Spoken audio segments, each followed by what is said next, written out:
नमो भगवते वासुदेवाय नमः। बृहस्पति देव की कृपा सदैव आपके और आपके परिवार पे बनी रहे। आज का जो ये वीडियो है, उस वीडियो में आप संपूर्ण अथ श्री बृहस्पतिवार व्रत की संपूर्ण कथा सुनेंगे।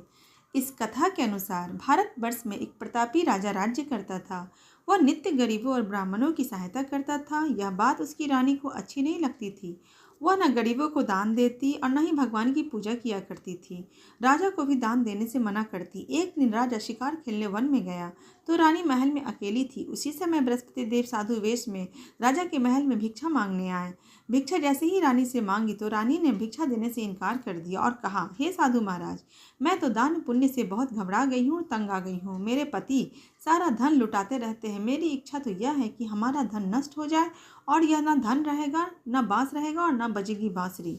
साधु ने कहा, देवी तुम तो बड़ी विचित्र हो। धन संतान तो सभी चाहते हैं, पुत्र और लक्ष्मी तो पापी के घर भी होनी चाहिए। यदि तुम्हारे पास अधिक धन है तो भूखों को भोजन दो, प्यासों को पानी दो, मुसाफिरों के लिए धर्मशाला खुलवाओ, जो निर्धन है उनकी कुमारी कन्याओं का विवाह कराओ। ऐसा और कई काम है जिनके करने से तुम्हारा यश लोक परलोक में फैलेगा। परंतु रानी पर इस उपदेश का कोई प्रभाव न पड़ा। वह बोली, महाराज आप मुझे कुछ न समझाएं। मैं ऐसा धन नहीं चाहती जो हर जगह बांटती रहूं। साधु ने उत्तर दिया, यदि तुम्हारी ऐसी इच्छा है तो सुनो, तुम्हें मैं जैसे बताता हूँ तुम वैसा ही करना।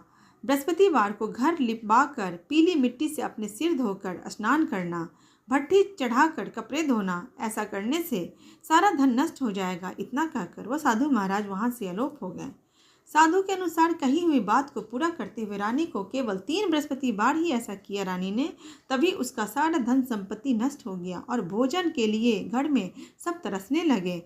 तब एक दिन राजा ने रानी से बोला कि हे रानी, तुम यहाँ रहो, मैं दूसरे देश को जाता हूँ, क्योंकि यहाँ पर सभी लोग मुझे जानते हैं, इसलिए मैं कोई छोटा कार्य नहीं कर सकता।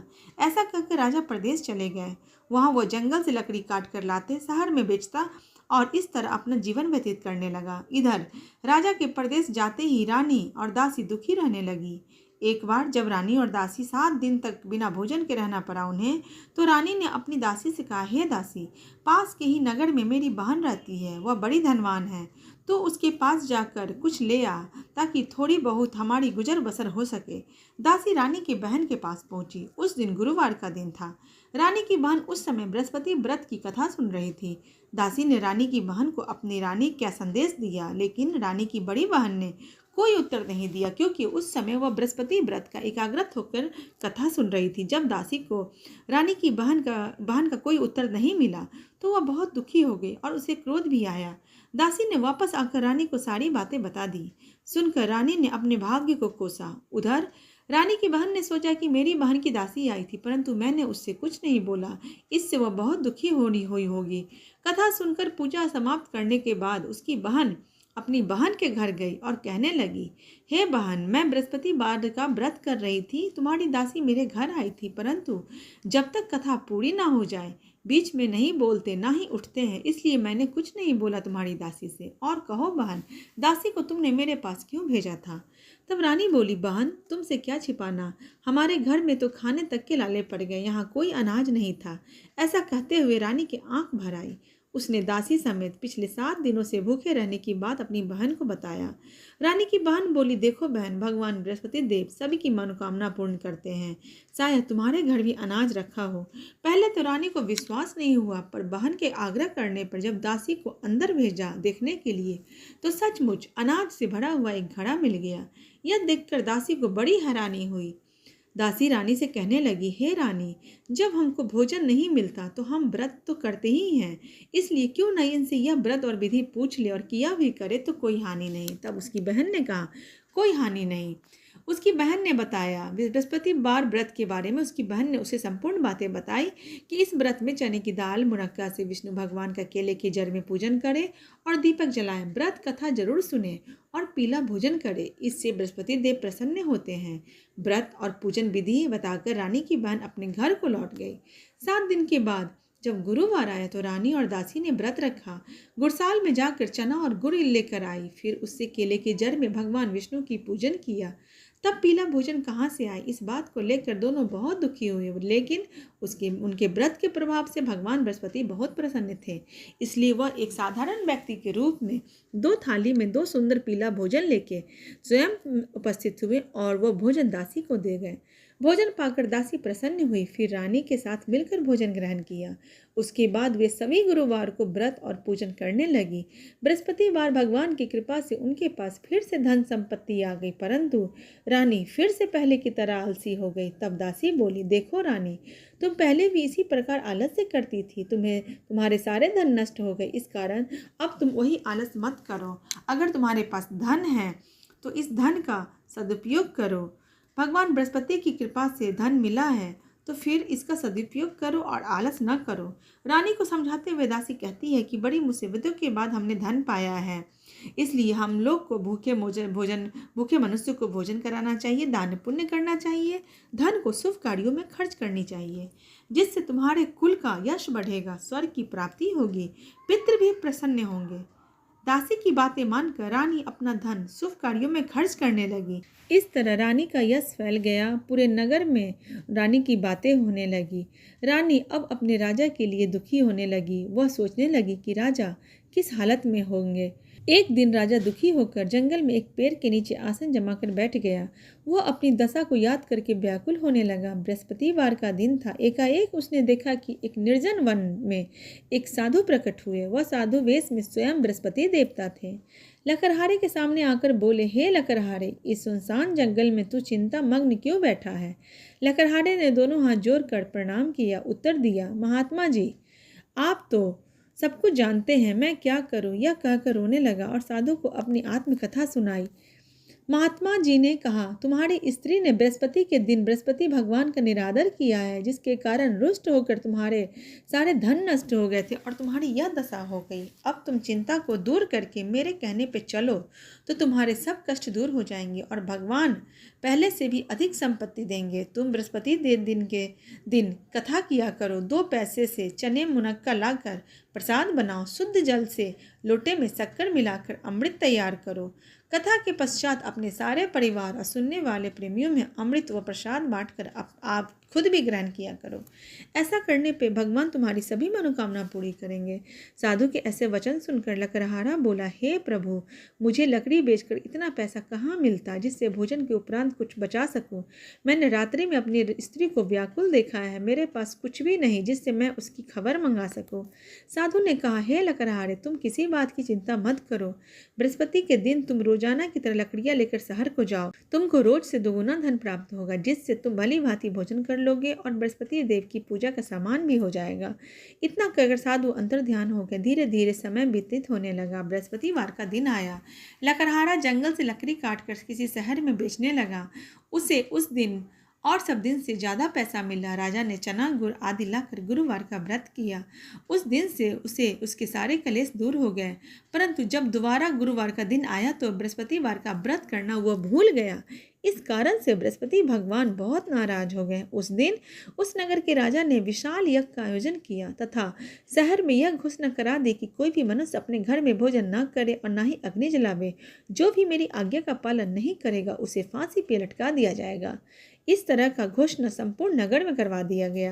राजा की आज्ञा अनुसार शहर के सभी लोग भोजन करने गए, लेकिन लकड़हारा कुछ देर से पहुंचा, इसलिए राजा उसको अपने साथ लेवा गए और भोजन करा रहे थे तो रानी की दृष्टि उस खूंटी पे पड़ी जिस पे 9 लक्खा हार लटका हुआ था। वह ना दिखा तो रानी ने सोचा कि इसी मनुष्य ने मेरा हार चुरा लिया है। तब तो उसी समय सिपाहियों को बुलाकर उसको कारागार में डलवा दिया गया। जब लकड़हारा कारागार में पड़ गया तो वो ये विचार करने लगा कि न जाने ये मेरे किस जन्म के कर्म है जिससे मुझे यह दुख प्राप्त हो रहा है, और उसी साधु को याद करने लगा जो जंगल में मिले थे।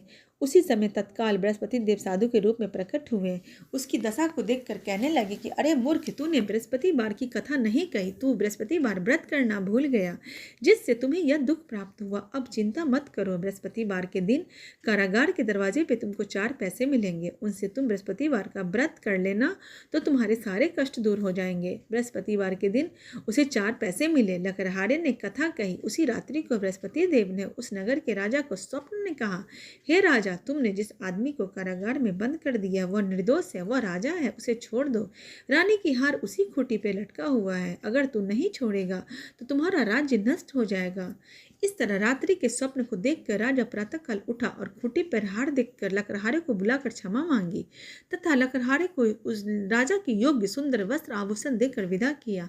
बृहस्पति देव की आज्ञा अनुसार लकड़हारा अपने नगर को चल दिया। राजा जब अपने नगर के निकट पहुंचा तो उसने देखा और उसे बड़ा आश्चर्य हुआ कि नगर में तो पहले से भी अधिक बाग, तालाब, कुएं और बहुत से धर्मशाला, मंदिर आदि बन गए हैं।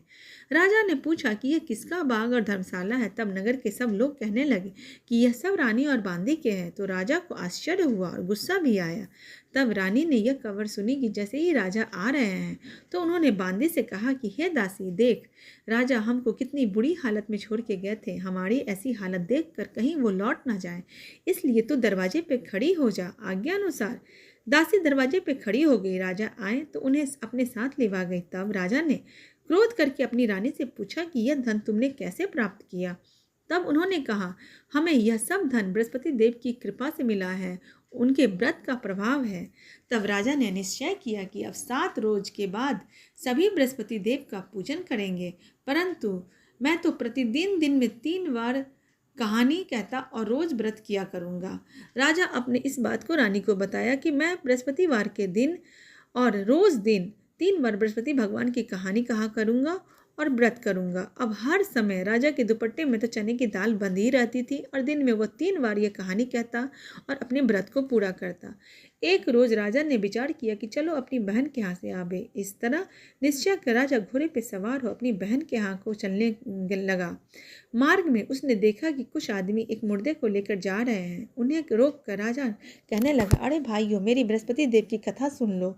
वह बोला, वाह, हमारा आदमी मर गया और इसे अपनी कथा की पड़ी है। परंतु कुछ आदमी बोला, अच्छा कहो, हम तुम्हारी कथा जरूर सुनेंगे। राजा ने दाल निकाली और जब कथा आधी पहुंची तो मुर्दा हिलने लगा और कथा ज्यों ही समाप्त हुई तो वह राम राम कह के उठ खड़ा हुआ। आगे मार्ग में एक किसान खेत में हल चला रहा था। राजा ने उसे देख उससे भी बोला, अरे भैया, तुम मेरी बृहस्पति बार की कथा सुन लो। किसान बोला, जब तक मैं तेरी कथा सुनूंगा तब तक मैं 4 हरिया जोत लूँगा, जा अपनी कथा किसी और को सुनाना। इस तरह राजा आगे चलने लगा। राजा के हटते ही बैल पछाड़ खाकर गिर गए। किसान के पेट में भी बड़ी जोर से दर्द होने लगा। उसी समय उसकी माँ रोटी लेकर आई। उसने जब देखा कि उसके पुत्र के पेट में दर्द हो रहा है, उसका हाल बहुत बुरा है, तब उसने सारी बातें पूछी और उस किसान ने सारी बातें बताया अपनी माँ को। उसकी माँ ने दौड़कर उस घुड़सवार राजा को बुलाया और बोली, चलिए आप मुझे अपनी कथा सुनाइए, मैं सुनूंगी आपकी कथा। राजा ने बुढ़िया के खेत पर जाकर कथा कही, जिससे सुनते ही बैल उठ खड़ा हुआ और किसान के पेट का दर्द भी बंद हो गया। राजा अपनी बहन के घर पहुँचे। बहन ने भाई के खूब मेहमानी की। दूसरे रोज प्रातःकाल राजा जागा तो देखने लगा कि सब लोग भोजन कर रहे हैं। राजा ने अपनी बहन से कहा, यहाँ कोई ऐसा मनुष्य नहीं है जिसे भोजन नहीं किया हो, जिसे मैं अपनी बृहस्पति बार का कथा सुना सकूं। बहन बोली, भैया, यह देश ऐसा ही है, यहाँ पहले भोजन करते हैं, बाद में अन्य काम करते हैं। अगर कोई पड़ोस में हो तो देख आती हूँ मैं। वह ऐसा कहकर देखने चली गई, परंतु उसे कोई व्यक्ति नहीं मिला जिसने भोजन न किया हो।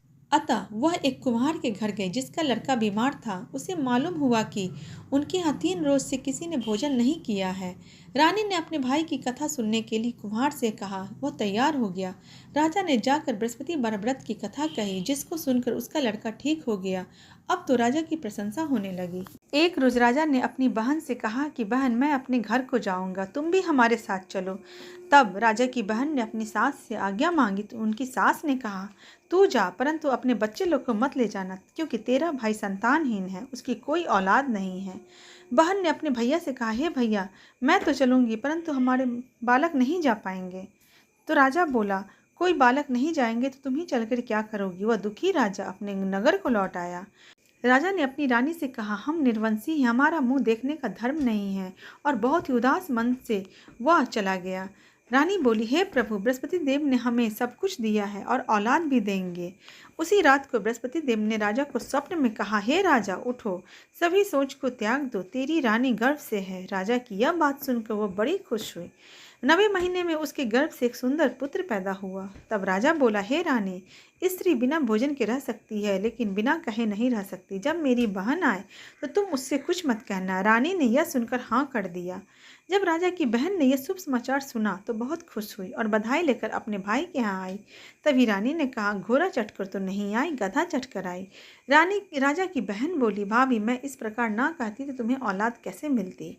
तो इस तरह बृहस्पति देव सभी की मनोकामनाओं को पूर्ण करते हैं। बृहस्पति देव की ये दोनों कथा संपूर्ण हुई। कथा सुनने के बाद आरती जरूर करें और प्रसाद वितरण करें। तो बृहस्पति देव ऐसे ही हैं, जैसी जिसके मन की कामनाएं वो सभी को पूर्ण करते हैं।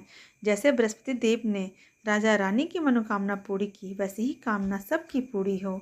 आप सब पे गुरुदेव की कृपा बनी रहे। जो ये कथा पढ़ता है, सुनता है और दूसरे को भी सुनाता है, बृहस्पति भगवान सदैव उसकी मनोकामना पूरी करते हैं। बोलो बृहस्पति भगवान की जय।